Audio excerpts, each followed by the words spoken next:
Introduction. Part 1. At Mecca.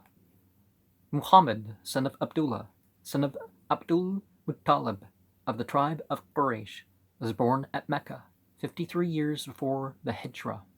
His father died before he was born, and he was protected first by his grandfather, Abdul Muttalib, and, after his grandfather's death, by his uncle Abu Talib. As a young boy, he traveled with his uncle in the merchant's caravan to Syria.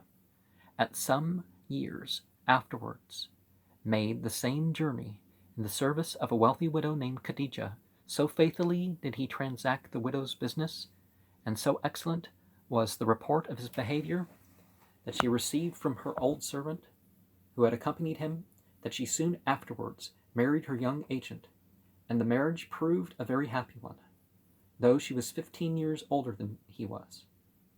Throughout the 26 years of their life together, he remained devoted to her, and after her death, when he took other wives, he always mentioned her with the greatest love and reverence. The marriage gave him rank among the notables of Mecca, while his conduct earned for him the surname Al-Amin, the trustworthy. The Meccans claimed descent from Abraham through Ishmael, and tradition stated that their temple, the Kaaba, had been built by Abraham for the worship of the one God. There's hints in the Bible to that effect. It was still called the House of Allah, but the chief objects of worship there were a number of idols, which were called daughters of Allah and intercessors. The few who felt disgust at this idolatry, which had prevailed for centuries, longed for the religion of Abraham. Because it was basically a rumor, here's a monotheist who was good to people. That's pretty much all they had left. And tried to find out what had been its teaching. Such seekers of the truth were known as Hunafa, the singular Hanif, a word originally meaning those who turn away from the existing idol worship, but coming in the end to have the sense of upright, or by nature upright, since such persons held the way of truth to be right conduct. These Hunafa did not form a community. They were the agnostics of their day, each seeking truth by the light of his own inner consciousness. Well, we probably call them Luciferian or just plain Gnostics, but admitting that you don't know is a good feature of the path. Muhammad, son of Abdullah, joined them. It was his practice to retire with his family for a month of every year to a cave in the desert for meditation.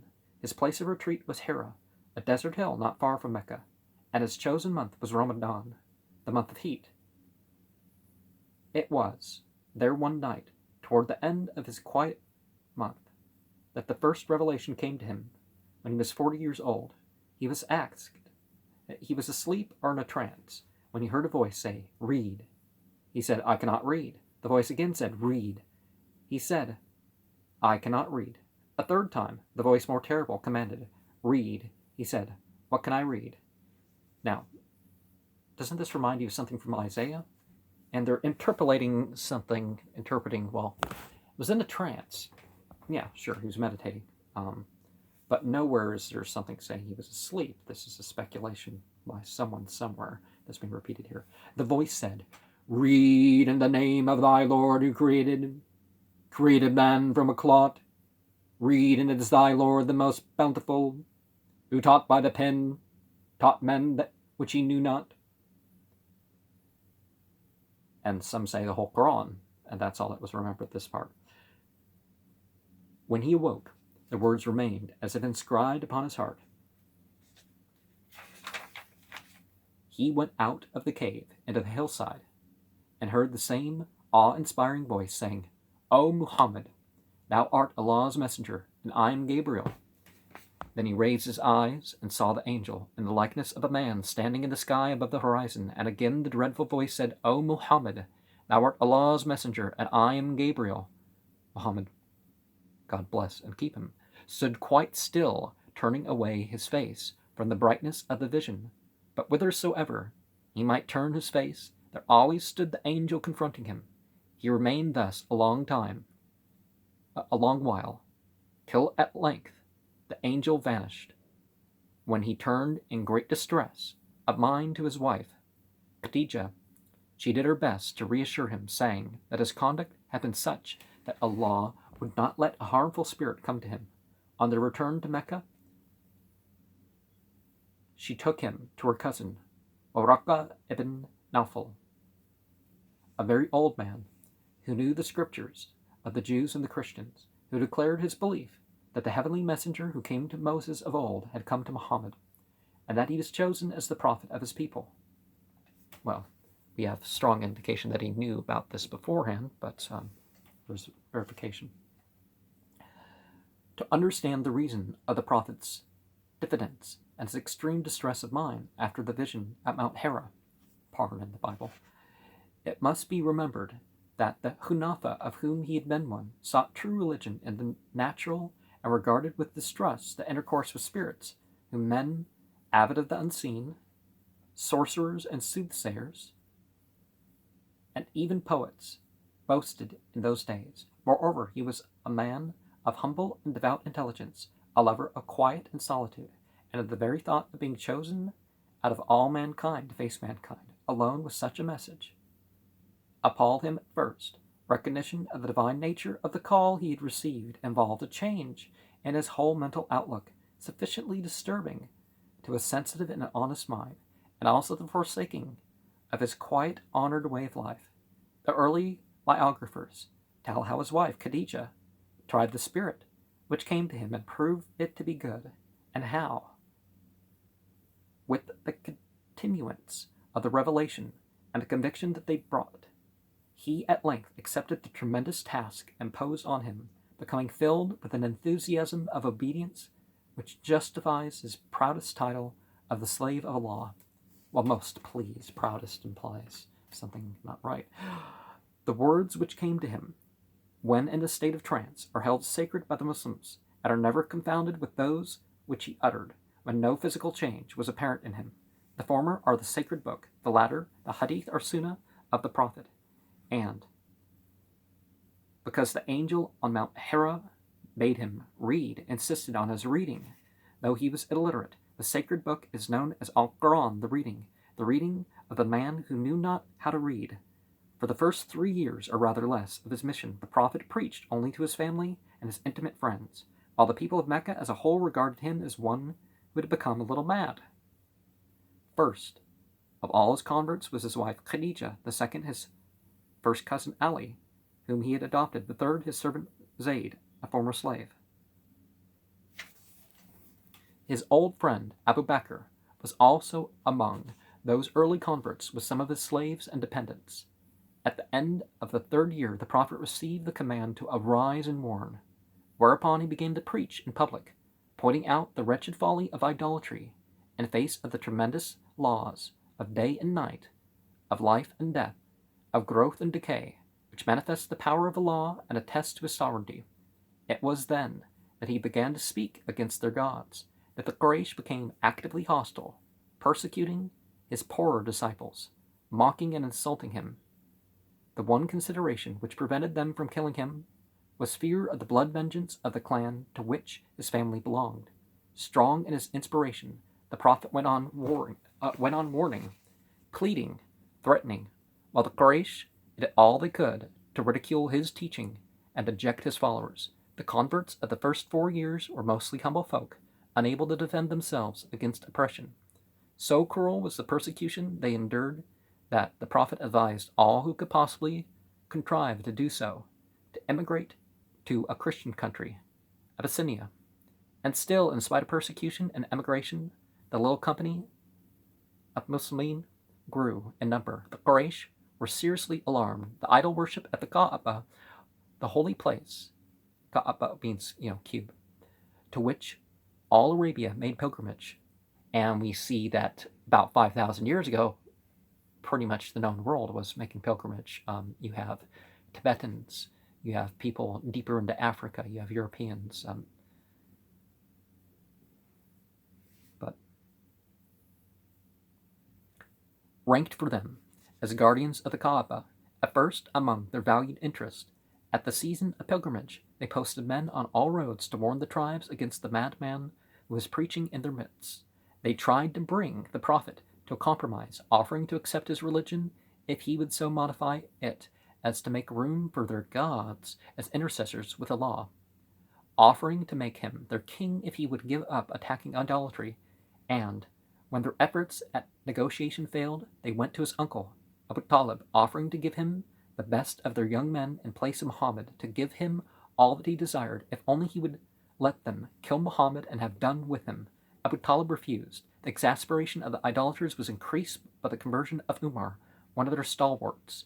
They grew more and more embittered till things came to such a pass that they decided to ostracize the Prophet's whole clan, idolaters who protected him as well as Muslimin who believed in him.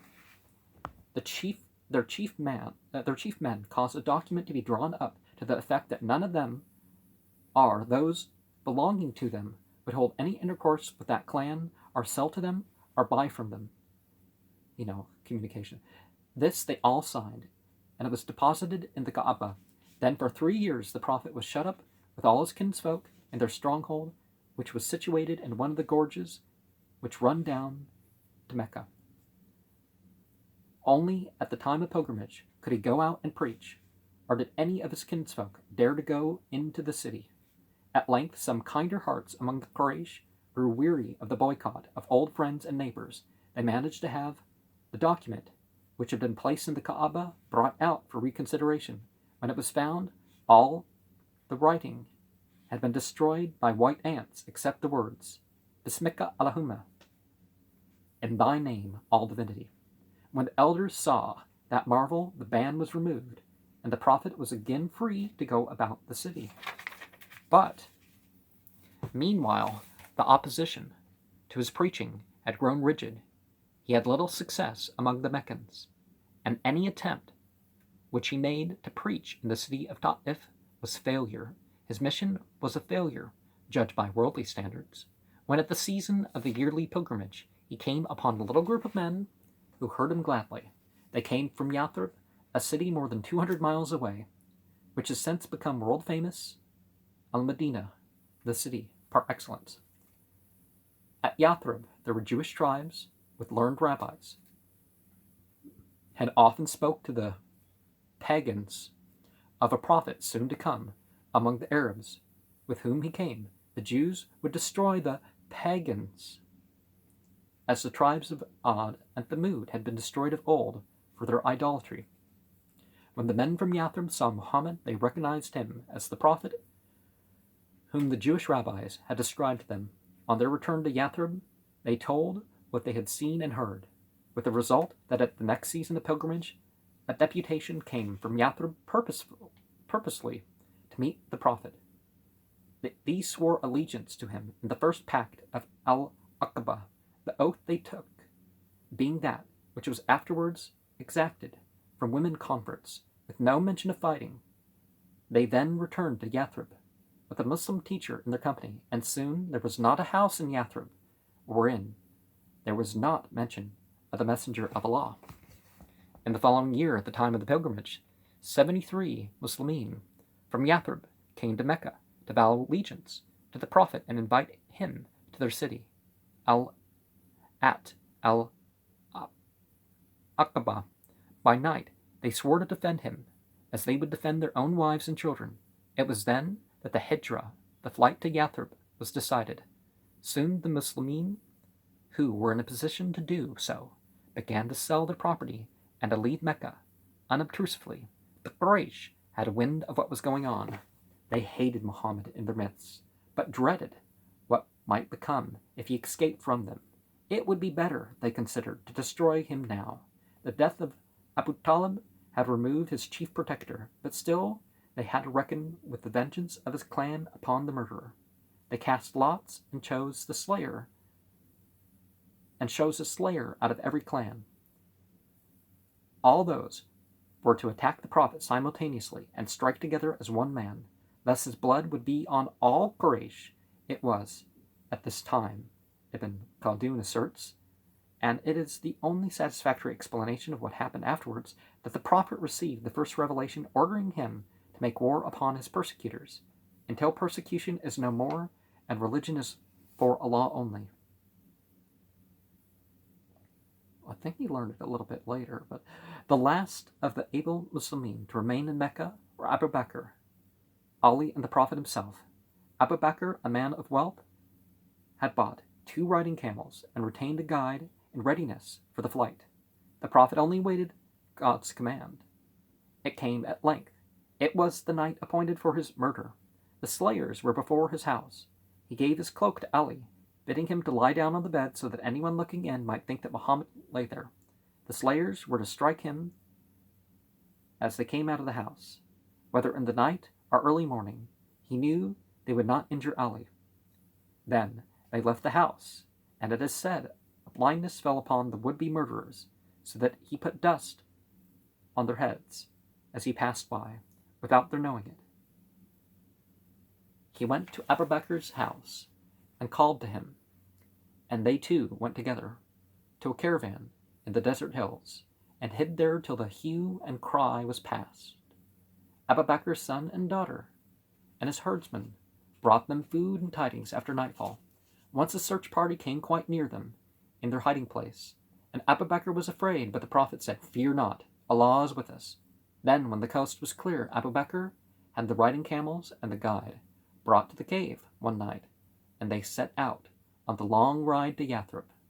After traveling for many days by unfrequented paths, the fugitives reached a suburb of Yathrib, whither for weeks past the people of the city had been going every morning, watching for the Prophet till heat drove them to shelter. The travelers arrived in the heat of the day, after the watchers had retired. It was a Jew who called out to the Muslimin in derisive tones that he whom they expected had at last arrived. Such was the Hijra, the flight from Mecca to Yathrib, which counts as the beginning of the Muslim era. Getting rumbly in the tumbly. The 13 years of humiliation, of persecution, of seeming failure, of prophecy still unfulfilled, were over. The 10 years of success, the fullest that has ever crowned one man's endeavor, had begun. The Hijra makes a clear division in the story of Muhammad's mission, which is evident in the Qur'an. Till then, he had been a preacher only. Thenceforth, he was the ruler of a state, at first a very small one, which grew in 10 years to be the empire of Arabia. The kind of guidance which he and his people needed after the Hijra was not the same as that which they had before needed. The Medina surahs differ, therefore, from the Meccan surahs. The latter give guidance to the individual soul and to the Prophet as warner. The former give guidance to the growing social and political community to which the Prophet as exemplar, lawgiver, and reformer. For classification, the Meccan surahs here are subdivided into 4 groups: very early, middle, and late. Though the historical data and traditions are insufficient for a strict chronological grouping, the very early surahs are, roughly speaking, those revealed before the beginning of the persecution. Of the early surahs, suwar is the plural, are those revealed between the middle of the persecution and the conversion of Umar. The middle surahs are those revealed between the conversion of Umar and the destruction of the deed of ostracism, and the late surahs are those revealed before the raising of the ban of ostracism and the Hijra. And there was a migration to Yemen first, and then there was a migration to Medina, where he was accepted by those who did not believe he was a prophet, but thought, this is a guy who could rule us justly.